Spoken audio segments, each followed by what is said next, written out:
July 27, 2025, a North Korean convoy moving at parade pace crossed into Ukraine. But only minutes later, it would no longer exist. We've had reports, Matthew, for many months now of North Korea's intensifying participation in this war. The lead tanks carried dozer blades. The troop carriers rolled with blackout netting. The soldiers were prepared and equipped, but what they didn't know was this: Ukraine had already seen it coming, not hours or days before, but 17 nights earlier, when they began shaping their plan into a perfect, precise ambush. They didn't just want to fight the convoy. They designed the battlefield to destroy it. A line crossed. For 17 nights, small Ukrainian engineering teams worked in silence, moving quietly under cover of night. They weren't just laying mines. They were shaping a stretch of ordinary land into something else entirely, a weapon disguised as terrain. This stretch of land in rural southeast Ukraine was not designed to delay an enemy. It was designed to annihilate a very specific type of enemy, one that would, under pressure, make exactly the mistakes Ukraine had prepared for. North Korea had spent decades building their doctrine, but Ukraine spent 17 nights turning it into a weakness. Intelligence analysts had flagged the movement patterns early. They saw the route overlays, the patterns that didn't align with Russian motor rifle units. Pyongyang's print was all over it. The plan was to make a statement, blitz through the southeastern flank by noon, and raise a different kind of flag. Instead, they walked straight into the trap. Ukraine called it Operation Frost Hook. It was a piece of modern war art built from sensors, mines, and map logic. A structure of overlapping kill zones, seismic triggers, thermal bait lanes, and carefully designed safe corridors that led directly into fire. So when the first North Korean tank rolled into that invisible net, the outcome was a scheduled event. This was more than Ukraine defending its land. This was also a message to Pyongyang, to Moscow, and to every observer watching from the outside. Before we talk about how the trap closed, what made this convoy so special? The convoy no one thought was real. It looked like just another column. From a distance, there was nothing unusual. A standard mechanized push, the kind that had crossed this region a dozen times before. But this one was different. The satellite images told the truth long before the engines crossed the line. A high-resolution thermal showed the movement rolling out of Donetsk, a Russian base seized weeks earlier in a joint offensive. But the signature didn't match Russian doctrine. The spacing was off. The ranks were tighter. The unit markings didn't align with known Russian brigades. Instead, they followed a pattern one NATO analysts had only seen in parades. Specifically, North Korean parades. Chevrons, hole codes, numbering orders, everything down to the positioning of support vehicles matched Pyongyang's known military structure. But it wasn't just the paper trail that exposed them. The troops themselves were wearing something unmistakable: black on olive armbands. Those aren't handed out in Russian formations. Their expeditionary insignias. North Korea had deployed a full expeditionary force. 60 T-90 tanks with dozer blades and welded side skirts. 40 armored personnel carriers fully loaded with assault teams ready to dismount. Air defense units in trail. Engineering crews and logistical support rolling cleanup behind them. And most critically, more than 800 frontline troops. Elite sappers, assault squads, anti-tank teams, every unit built to exploit a rupture if one opened. They weren't here to probe. They were here to breach. Pyongyang didn't send this force to score a symbolic assist. They sent it to punch a hole in Ukraine's southeastern flank, and project power far beyond the battlefield. It wasn't just a military decision, it was political. Loud, deliberate. A message aimed at Seoul, Tokyo, Washington, and Brussels. The idea was simple. North Korea could act beyond its peninsula. It could move men and machines where it wanted, when it wanted. And for a few minutes, that idea held. Western analysts would later estimate the total cost of the operation at over $370 million, a staggering figure for a heavily sanctioned economy. But Pyongyang didn't build this on a whim. This was years of preparation packed into a single, armored gamble. And it all rode on two assumptions. First, that the vanguard would control the approach corridors. Second, that the terrain ahead was merely dangerous, not deadly. That's where things fell apart. Because everything about this convoy, its formation, its rigidity, its dependence on tight spacing, was exactly what made it vulnerable. Ukraine had studied this type of movement. They'd seen the parade footage, read the patterns, knew how the logic worked, and more importantly, they had already prepared for it. What looked like open countryside was anything but. Beneath that road, beneath the dirt beside it, beyond the brush on the left and the broken fence line on the right, the land was built to react. What North Korea believed was a show of strength was about to become a proof of weakness. A force that structured, that formal, that locked into doctrine, was never going to survive what came next. Because this time, Ukraine wasn't just waiting behind sandbags.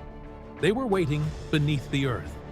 And in less than 5 minutes, that entire convoy, every tank, every troop carrier, every drone-scouted maneuver was going to learn what happens when the ground itself is part of the plan. Operation Frost Hook begins. The North Koreans never stood a chance. Not because they were weak, not because they were untrained, but because they were entering a space where everything, from the soil to the silence, had already been tuned to kill them. This wasn't defense, it was design. The ground they drove over wasn't just mined, it was engineered, and every detail of it came from a playbook no invader ever wants to believe exists. One where the enemy doesn't just respond, but predicts your every move before you make it. Ukraine called it Operation Frost Hook. And the truth is, it didn't start when the first tank crossed that invisible line. It started 17 nights earlier. Small Ukrainian units, sappers, engineers, and field planners rotated through irregular shifts. No patterns, no fixed timelines, just precision and patience. They buried more than 4,200 anti-tank mines over a 7-kilometer stretch of terrain.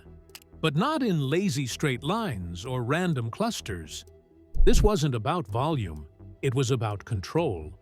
They laid the explosives in interlocking grids, irregular spacing, angles tuned to catch the migration flow of armored columns, compression points predicted in advance, places where vehicles would naturally bunch up, slow down, or veer. Every mine had a job. Every grid had a purpose. Some were basic pressure plates, meant to detonate under direct weight. Others were fitted with seismic sensors to detect movement off-road. Some were even built with infrared triggers, positioned to react to engine heat in open patches disguised as exits. And then came the twist. They left some lanes open on purpose. To the enemy, they looked like escape routes, clean paths, untouched ground, exactly what a trained driver would aim for when the chaos began. But those paths were bait. Ukraine didn't just plan for the first mistake. They planned for the second, third, and fourth. They knew how crews would react. Swerve, brake, reverse, cut into the empty lane, follow the tank ahead, all of it predictable and all of it fatal. Because those safe lanes, they led to choke points, places designed for vehicles to jam up, block each other, and sit exposed. And just when crews thought they'd found a clear path, the second wave of charges on staggered timers and different sensitivities would detonate in layers. One to stop, one to punish the detour, one to hit the rescue. It wasn't just explosive force, it was psychology. It was behavioral warfare mapped out on graph paper. And behind that layout was more than just local ingenuity. Every stage of Frost Hook had been reviewed and validated by NATO combat engineers. Not to add more firepower, but to fine-tune the geometry, to make sure that every detonation created maximum blockage with minimum waste. They didn't just build a minefield, they built a clockwork machine with charges acting like gears. A single explosion was never the point. It was about creating disruption, panic, and dead space. Areas so toxic that no one could cross without triggering another reaction. Above the surface, it looked quiet. Low grass, faint tire marks, no glint of metal, no sign of threat. Just a stretch of road leading toward the southeast axis. But below the surface, a trap was humming, armed, synced, waiting for just one tread to fall in place. The genius wasn't in how many explosives were planted. It was in how many decisions they controlled. By the time the first tank rolled into Frost Hook, the outcome wasn't up for debate. It had already been designed. And when the first turret went airborne, the rest of the column followed. Not by command, but by reflex. Exactly as planned. The first mistake. The convoy didn't fall apart because someone gave the wrong order. It fell apart because someone made the expected one. At 7:03 a.m., the lead T-90 tank rolled over a patch of dirt that looked exactly like every other meter of road that morning. The vehicle didn't slow. There was no glint, no shadow, no reason for suspicion. Then came the blast. The turret separated from the hull. Not nudged, launched. It spun 15 meters into the air like a toy kicked by a god. The body of the tank flipped violently, nose first, landing at an angle that crushed the crew before they could register what had happened.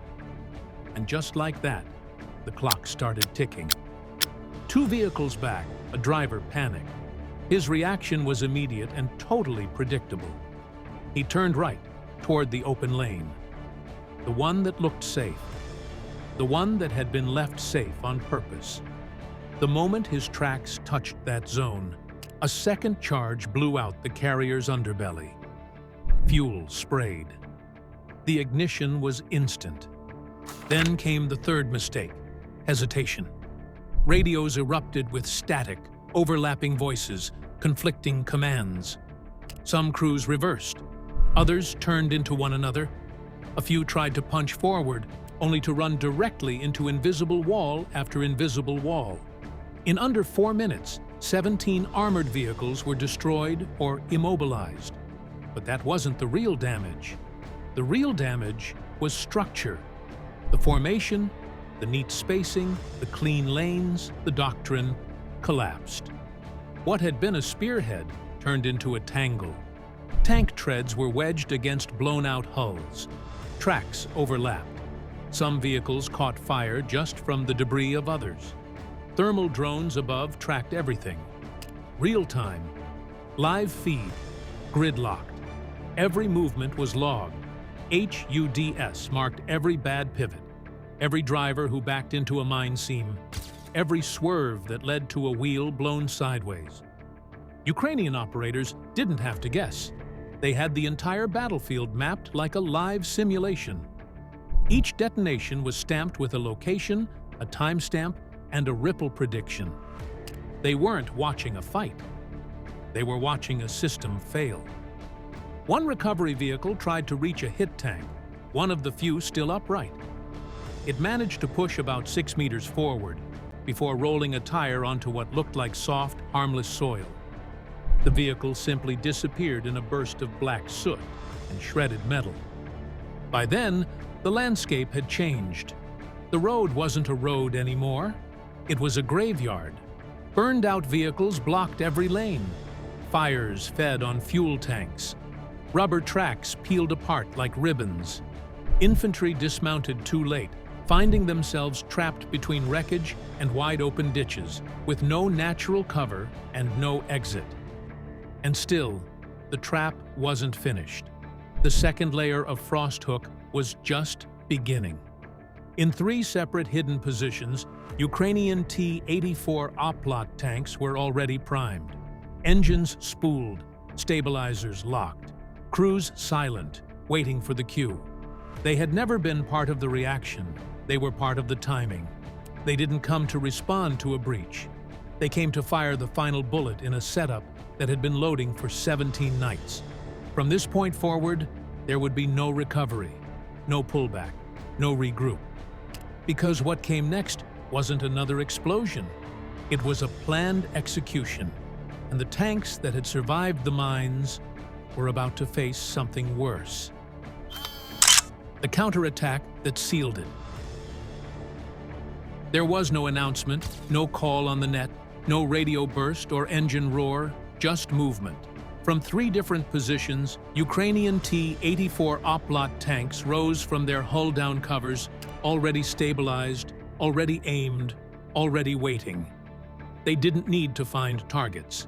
The targets had found them, bunched together in wrecked columns, facing the wrong way, exposed on every side. 2 platoons opened fire on the left, cutting across the crumpled North Korean line at perfect crossfire angles. 1 more platoon shifted on the right, aiming straight for the narrow escape lane. The same one survivors were now crowding toward in desperation. It was a pincer, and it was pre-planned to the second. Each Oplot crew had strict fire windows, 12 to 18 seconds per burst. Just enough time to take aim, fire, reposition. Then they moved again before any return shot could be calculated. And by the time North Korean gunners looked up, the first 9 tanks in their path were already burning.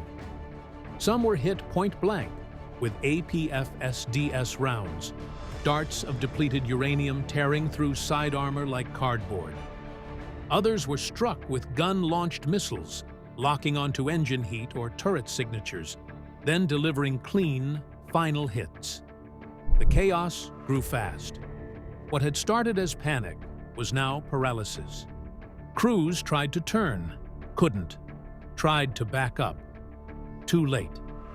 Some tanks attempted to jump the median, to break the gridlock and flee across open terrain, but got hung up halfway, exposing their underbellies and side skirts to direct fire. The Oplots didn't hesitate. They were clean, sharp, methodical. And then came the second punch: artillery. From deeper in the Ukrainian rear, 10 2S-22 Bodina howitzers fired in synchronized cadence, each shot GPS-guided, each round destined for a cluster. Not just vehicles, but men dismounting, regrouping, huddling for orders. The first wave swept the rally points behind the ridge. The second sealed off the secondary crossings. The third targeted the wreckage lines themselves, because by then, anyone still trying to tow a disabled tank had basically painted a bullseye on their back. There was nowhere left to go. Not forward, not back, not sideways. And the sky? That was already handled. Shkval 6 anti-air platforms roared to life, their rotary cannons throwing up a metal curtain thick enough to rip through anything airborne. In just 4 minutes, they downed 47 out of 53 suicide drones. The few that got through hit Oplot reactive armor and exploded harmlessly. Not one managed to breach. Then Ukraine turned to the spectrum itself. Bukovel AD systems flooded the air with false signals, spoofing satellites, jamming frequencies, rerouting drone paths mid-flight. Some of the North Korean drones veered off and belly-landed. Others spiraled into empty fields. A few just hovered, confused, then shut down mid-air. By now, the convoy wasn't a convoy anymore. It was a graveyard, surrounded by steel walls and smoke, with no way out. And the hits didn't stop. RPG-29 teams on foot began hunting survivors, not vehicles, silhouettes, shapes of infantry trapped between burning hulls and collapsed ditches. Sniper squads moved in behind them, watching for hand gestures and movement leaders, not yelling, not noise, just command patterns. Anyone seen giving directions became the next target. In the end, it wasn't a retreat. It was a fragmentation. Groups of survivors broke off into knots. No cover, no comms, no leadership. They scattered into the dust, hoping to vanish into tree lines or ditches. But there was no mutual support left, no direction. In 85 minutes, the force that had entered with banners, firepower, and over 800 men no longer existed as a unit. They had been hit from above, below, behind, and within. And still, Ukraine wasn't finished. Because this operation wasn't just built to destroy, it was built to surround.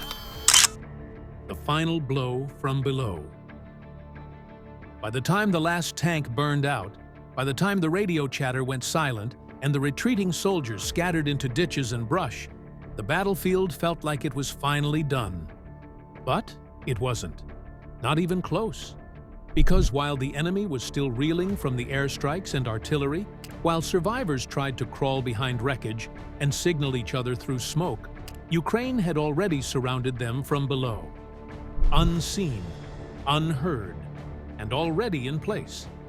Ukrainian airborne reconnaissance teams, inserted days earlier through a network of Soviet-era tunnel systems, surfaced behind the North Korean rear line. These weren't infantry meant for frontline combat. These were surgical units. Their job wasn't to create destruction. It was to close the ring without a sound. They didn't fire warning shots. They didn't need to. They moved fast, sweeping through escape trails and side roads, cutting off every usable exit route before anyone could even realize those paths were options. Anyone trying to flee the kill zone found a checkpoint waiting. Not an ambush. A net. A quiet, firm net with rifles raised and eyes locked. It wasn't a chase. It was a harvest.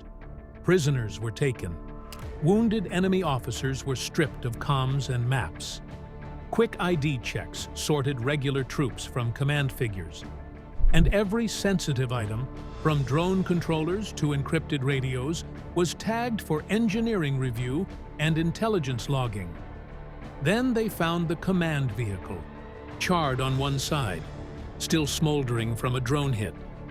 Inside, they located a critically wounded officer, barely alive, bleeding through the arm, with burns across his chest and soot thick in his lungs. But that man was carrying something more valuable than his rank. Inside a protected sleeve near his seat was a full 72-hour operational order packet. It was everything. Not just a clue, a roadmap. And it confirmed something bigger than a single failed assault. It confirmed that this wasn't the end of a mission. It was supposed to be the beginning. A coordinated push involving multiple waves, layered logistics, and follow-up echelons. But Frost Hook had stopped it before the second act ever began. What began as a precision ambush had now turned into strategic victory. Ukraine hadn't just destroyed a column. They had wiped out a complete forward operating unit, uncovered its playbook, and left the enemy leaderless, disconnected, and silent. And Pyongyang? For 36 hours, not a single line ran through state media. No footage, no victory montage, no brave declarations, just silence. When the response finally came, it wasn't through speeches. It came through discipline reports leaked through regional channels. 3 North Korean generals were placed under internal investigation. High command was shaken. Rumors surfaced of canceled rotations, halted deployments, and redrawn lines. In Ukraine, there was no parade either. Just a count. 42 armored vehicles destroyed, 14 more abandoned, over 230 casualties, killed or captured, and a masterstroke of military design that turned a column of tanks into a case study in failure. But the lesson wasn't just about mines or missiles. It was about preparation, about patience, about knowing that in modern war, force means nothing without integration. You don't need to fire first if you build the field where the enemy loses before they shoot. And that's exactly what Ukraine had done.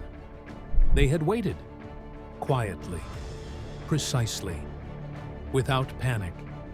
And when the enemy finally came, they finished what they started without a single misstep. But while the kill zone was now under control, and while the last prisoners were being moved into armored transports, a different conversation was already happening inside NATO rooms and global war colleges. Because what Ukraine had just pulled off wasn't luck. It was a blueprint. And the question now wasn't just, how did they do it? The question was, what does this mean for the next one? What this really means. When North Korea's expeditionary force vanished on that stretch of Ukrainian road, there were no flags raised, no anthem played, no grand speech from a podium, just burned-out steel, cooling in the dirt, while Ukrainian soldiers loaded the last prisoners into trucks. But the meaning, the real weight of what had just happened, wasn't in the wreckage. It was in what didn't happen next. Pyongyang went completely quiet. No victory reel, no damage control, no propaganda, just 36 hours of nothing. And when their voice finally returned, it wasn't strong. It was fragmented, muted. Rumors spread of generals removed, rotations canceled, internal reshuffling of command. It wasn't just embarrassment, it was a disruption. A full breakdown in confidence, all triggered by a single operation far from home. That silence said everything.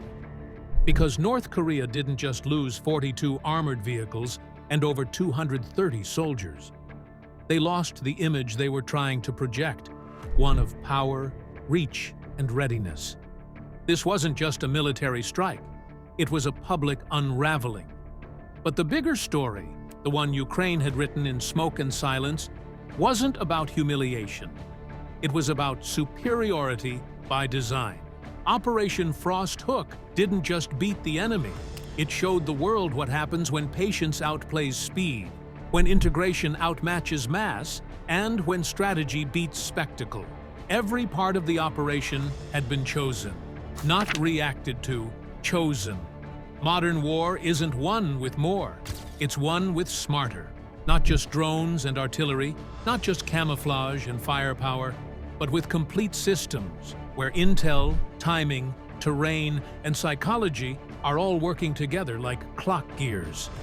Ukraine didn't just build a minefield, they built a sequence. One mistake triggered another. One panic led to a pattern. And by the time the enemy realized it was all connected, they were already finished. The idea of mass assault, of throwing bodies and tanks and speed down a road and hoping to punch through, collapsed in those 85 minutes. What replaced it was something colder, sharper, more dangerous. Control. The control to force an enemy into a decision and then punish every version of that decision. The control to predict a mistake before it's made. The control to fight without rushing, to kill without chaos. And maybe most importantly, the control to stop. Ukraine didn't drag the battle out. They didn't chase survivors for glory. They ended it when the job was done. That kind of discipline doesn't just win battles, it rewrites doctrine. Across NATO, analysts were already updating manuals, not just with the names of the units involved, but with the exact layout of Frost Hook, the layered mines, the timing windows, the false safe lanes. the electromagnetic interference, the sniper target logic. Because what Ukraine showed wasn't just an ambush, it was a new kind of warfare, one where terrain is a weapon, one where drones confuse, but humans finish, one where maps aren't just reference tools, they're traps in disguise.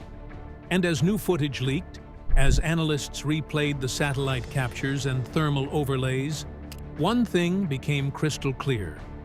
This wasn't the story of a tank column being stopped. This was the story of a military force being outthought before they were ever outgunned. It was a quiet warning for Pyongyang, for Moscow, for anyone still thinking that force alone wins wars. Because this time, mass didn't just fail, it disappeared. Ukraine waited for North Korea's tank convoy. Then they crushed them all. If one foreign brigade can vanish in minutes, if tanks can be reduced to twisted steel, then what happens when Russia sends its own follow-up wave?